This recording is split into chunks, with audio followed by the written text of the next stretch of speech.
Magic art matters here. And yesterday, I asked of my audience, which of the three versions of Fire Lord Azula would you like me to review? And the overwhelming response was this version by Fahmi Fauzi. And I really think it was a great choice. The composition is what shines here very nicely and makes this a compelling piece. It's interesting that the horizon was chosen at this angle, which is automatically makes it a more dynamic pose, but it also allows the artist to feature the main character kind of in a vertical sense, just because of the line of action that's been chosen. But this is really just a strategic choice to be more interesting.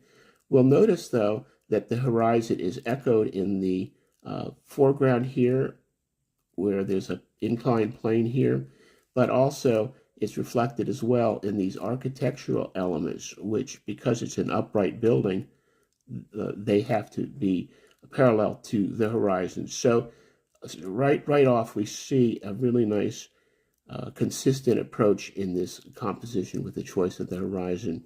The other part of this piece that really shines is the character drawn in deep perspective.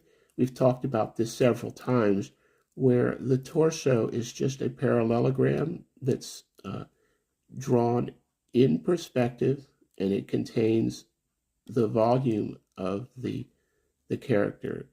And it's really, you can see it taking shape here, and it's drawn in perspective. It's not all right angles.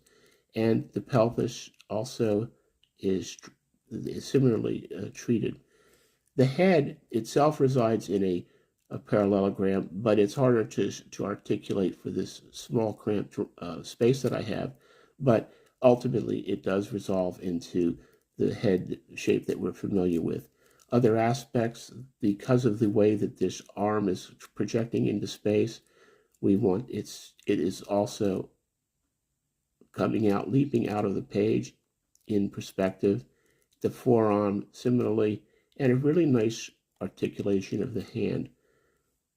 The trailing arm, again, is a parallelogram trailing off in space, and other limbs are doing similar things, trailing off where we expect them to retreat into space. Beautiful palette. We've got red in the background, blue in the atmospheric feature here, and I really like this piece.